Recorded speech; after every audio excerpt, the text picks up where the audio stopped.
Aprendendo tudo com a psicóloga Clenice Araújo. Agora eu quero saber, porque você, no momento da sua vida, era mãe, estava casada, tinha uma empresa e voltou a estudar depois dos 40 anos. Me conta. Então, menina, eu decidi que eu ia fazer psicologia, assim, no ano anterior. Aí, janeiro, me matriculei, fiz o vestibular, me matriculei e fui fazer a faculdade. No primeiro dia, eu parei na porta da faculdade e fiquei 40 minutos lá. Desço, não desço. Ah, acho que não vai dar certo isso, não. Denise, você tem um monte de empregado para cuidar, Uhum. e o marido que não para de falar, e filho para tomar conta. E ele que eu tinha que ouvir o que ele falava e ele ter certeza que eu ouvia. Eu falei, não, Certo. claro que eu estou prestando atenção, você. Aham. O Freud fala da atenção flutuante, né? Eu nem sabia ainda, mas já usava. Que eu peguei, não, você falou isso, isso e isso. Aí ele tinha certeza que eu tinha ouvido. E aí, nesse dia que eu estava na porta da faculdade, pensando se eu entrava, não entrava, não entrava. Aí veio aquela minha vozinha interna, porque tinha outro componente, antes de eu falar disso, que eram 4 telefones que eu carregava. Porque Nossa. naquela época, telefone celular era muito caro. E eu tinha mais de 250 costureiras. Uau. Então, quem tinha Claro estava na Claro, quem tinha Vivo estava na Vivo, quem tinha Oi estava na Oi, e a outra nem me lembro agora. Mas eram 4. E aí eu falei, esse telefone tocando aqui o tempo todo, e Nossa. tocava dia e noite. Ah, mas o motoqueiro esqueceu de trazer a linha, ou o motoqueiro esqueceu não sei o que lá. Então, Uhum. aí eu fiquei assim, eu digo, aí veio aquela, como é que eu vou dar conta disso, meu Deus? Aí, além disso, tinha a questão da idade. Eu vou ser a tia da turma, Uhum. 40 anos. Como Aham. é que eu vou estar lá no meio desses jovenzinhos, né? E a outra coisa, será que eu vou conseguir aprender? Uhum. Esse era o principal. Eu vou conseguir dar conta da matéria? Será que eu já não estou na fase da defasagem para É, tipo, a aprender? gente acha que com a idade a gente perde a nossa inteligência. A gente não perde, a gente perde o tempo de reação. Uhum. O nosso tempo de reação é diferente, isso aí é científico. Mas a gente não perde a nossa inteligência. Bom, aí nesse impasse ali, 40 minutos, desço, não desço, não desço, eu ouvi a minha voz interna dizendo, fica presente, Hum. fica presente. E aí eu peguei o celular, joguei no porta-luva, graças a Deus, naquela época a gente não era tão dependente, né, que hoje, Sim. né, o Você não pode celular, ficar sem. nada. Mas naquela época não, era só tocando mesmo. Aí eu joguei todos no porta-luva e fui. E eu sentei na sala de aula, na primeira cadeira, o mais perto do professor, e decidi que eu ia ficar presente com o professor, que eu ia me conectar com ele. E aí eu sentei, comecei a psicografar, o cara mal acabar de falar, eu já tinha anotado. Uma semana depois já tinha uns 4 em volta de mim, Aham. porque eu psicografava, eu estava presente ali, né. E aí esse estado de presença, me deu, assim, toda foi a coisa fundamental para mim, né, porque naquele momento eu ficava presente com o corpo e o espírito na sala de aula. Uhum. Porque eu me lembrei muito nesse momento, né, que eu tomei essa decisão do meu filho, que nessa época já tinha 12 anos, né, e eu era chamada na escola um pouco antes, quando ele estava com uns 7 anos, Uhum. eu todo dia era chamada na escola: "Mãe, o seu filho está viajando sem passagem. Ele deixa o corpo aqui e ó, eu vou Aham. lá, oi!" Aí, era bem assim. Daí a pouco, quando eu dou uma distraída, ele some de novo. Ele Aham. viaja de novo. E aí eu decidi que eu não ia viajar sem passagem, que eu ia ficar ali presente. Uhum. E aí eu fui, a partir disso aí, desenvolvendo várias técnicas para eu aprender mais rápido. Então aí você desenvolveu esse sistema. Fala um pouquinho dele. Então, o sistema, primeiro é a presença, a segunda coisa é você preparar o ambiente para estudar. Então, eu estava na época estudando à noite, aí eu acordava bem cedinho para revisar as matérias, 5 Uhum. horas da manhã eu ia para a minha varanda, e porque tinha uma luminosidade melhor, e eu botava o meu livro numa altura, eu arrumei um suporte, Uhum. porque o livro tem que estar a 25 centímetros dos seus olhos, para você ler direito. Hum. E eu tinha feito um curso de leitura dinâmica lá atrás, quando eu tinha 20 anos, quando eu cheguei no Rio. E aí eu peguei todo o aprendizado que eu tive da leitura dinâmica e apliquei ali na hora. Uhum. Porque, é assim, quanto mais rápido a gente lê, mais a gente capta o assunto. Então, eu fui repegar esses conhecimentos da leitura dinâmica que eu tinha feito lá com o professor Luiz Machado, Uhum. né? E eu fui aplicar isso na prática, essa coisa de colocar o livro na altura, a luminosidade, a cadeira na altura, a aguinha, não ter celular por perto. Naquela época não tinha toda essa demanda, mas já tinha celular. Não ter celular, então eu deixava o celular lá embaixo, ia para a varanda lá em cima. Fazer todo esse foco ali, né? E colocar esse foco, isso foi muito importante. Outra coisa muito importante, né, que muita gente fica querendo estudar na rede. O que é isso? Deitado na rede. Então, quando você recosta na rede ou no sofá para estudar, você manda um comando para o seu cérebro que você está relaxando. Então, o seu cérebro não aprende nada. Ah, Você está então relaxando. tem que estar com a postura Você sentada. tem que estar, coluna reta, a posição, luminosidade, tudo certinho, para que você aprenda ali a coisa certa, né? A outra coisa também que eu aprendi foi a coisa da revisão. Isso aí já foi com outro professor. E eu coloquei em prática. Então, assim, eu não desenvolvi uma teoria nova. Eu coloquei em prática coisas que eu aprendi. Certo. Entendeu? Então, você tem que revisar a matéria no dia que você estuda. Mas, Clenice, você chegou da faculdade 10h20 da noite.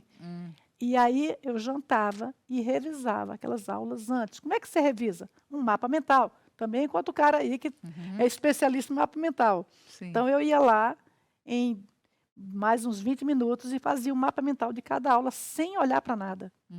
Um mapa mental de cada aula que eu assisti. Às vezes a gente assiste num dia 4 aulas, de 40 minutos cada uma. Então eu fazia um mapa de cada uma. Ou você faz um resumo ativo. O que é um resumo ativo?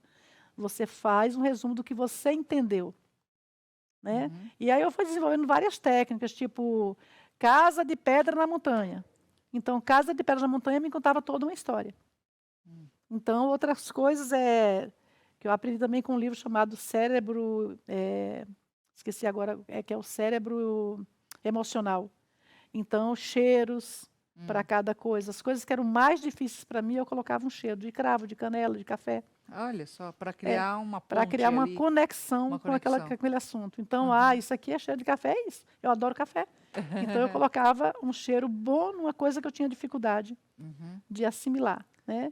Então, ali era o contraponto. É um cheiro que você admira para dar que você faz marcações no cérebro, né? E uma ideia positiva do que está acontecendo. Exatamente. Aí, mas assim, o mais fundamental de tudo é você... porque a gente tem muita pressa, né? Então, por exemplo, a pessoa vai aprender inglês, né? Você vai para uma escola de inglês. Começa estudando verbo, não sei o quê, não sei o quê, não sei o quê. E aí ninguém aprende, né? Você já viu que ninguém aprende, né? Então, o que eu entendi no meu processo de aprendizado é que eu tinha que começar do zero. Se eu quero entender um assunto, eu tenho que começar ele lá do 0000, entendeu? Então, por exemplo, como eu te falei, eu já estava trabalhando na confecção, ainda com toda essa história toda, todo esse envolvimento, com 1000 demandas. Então, eu tinha que sempre pegar do zero. Então, um conteúdo qualquer que foi dado lá. Quando os professores estão na universidade, eles dão conteúdo supondo que você já leu vários outros conteúdos anteriores, e muita gente não leu. Então, eu ia fazendo a decupagem desse assunto para ver de onde ele começou, qual é a raiz, qual é a raiz do aprendizado. Então, por dar um exemplo mais prático, para ficar mais fácil de entender, né? Agora, já na minha experiência clínica, eu peguei um dia uma menina que ela chegou lá chorando muito, desesperada. A mãe falou que ela tinha tido uma crise de pânico no final de semana e levou na clínica. Isso foi no final de 2019.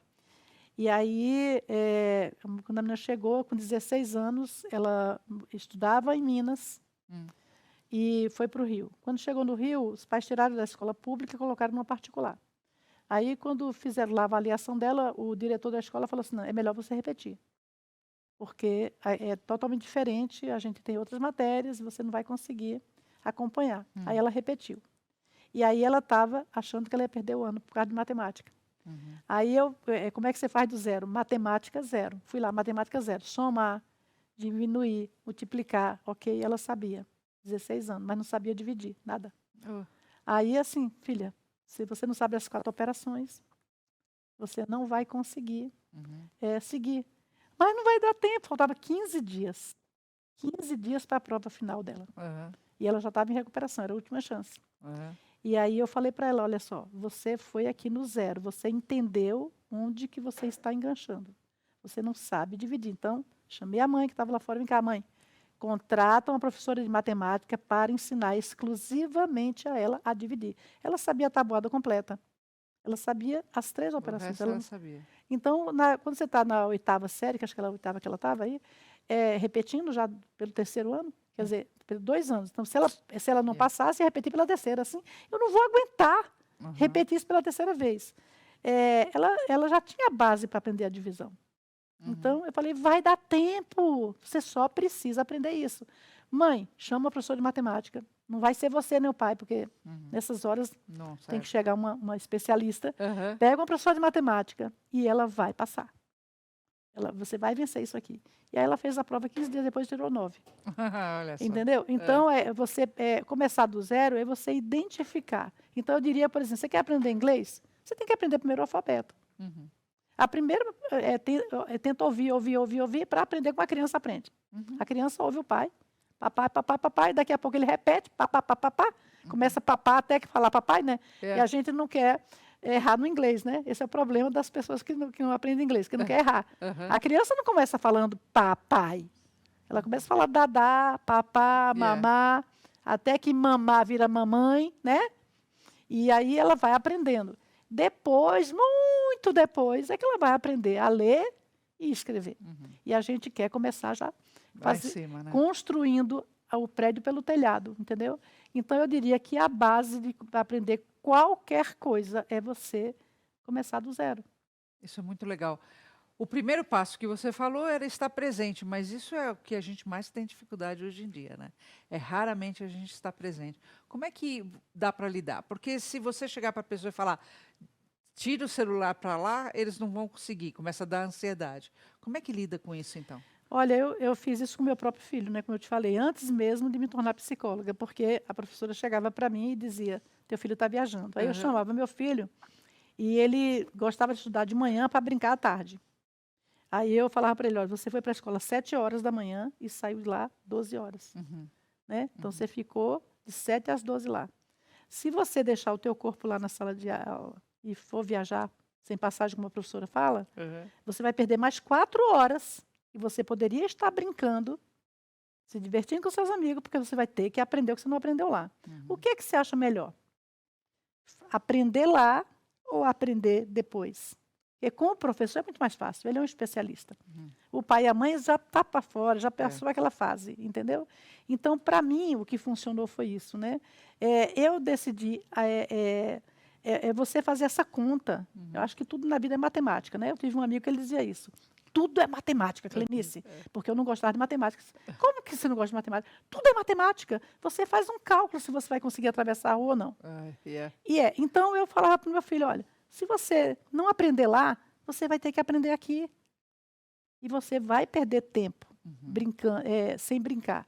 Então, eu diria que a forma do foco é essa. Se você entender que você foca aqui 40 minutos, se você der foco total em 40 minutos, você vai ter um rendimento muito maior do que 4 horas sem foco. Uhum. Então, por que não focar? Inclusive, depois, assim, o livro O Poder do Agora, né, foi lançado no ano que eu me formei, 2002. Aí eu falei, cara, eu podia ter escrito esse livro? Quantos livros você poderia ter escrito? Né? Porque eu já conhecia o poder do foco na minha vida, né? Eu venho, assim, trabalhando em autodesenvolvimento desde os 20 anos de idade, né? Muito antes, mas sem ter consciência que eu estava.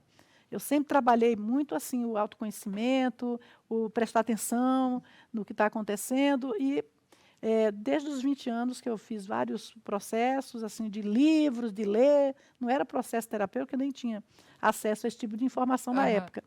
Mas a coisa do presente, de estar como eu dirigia muito na época da confecção, eu estava naqueles engarrafamentos sem fim, eu ficava olhando para o céu, para as árvores, para as coisas. Não tinha celular para ficar olhando, né, também, né? Então, eu gostava de estar presente com a música que estava tocando. Então, já exercia um pouco dessa presença, né?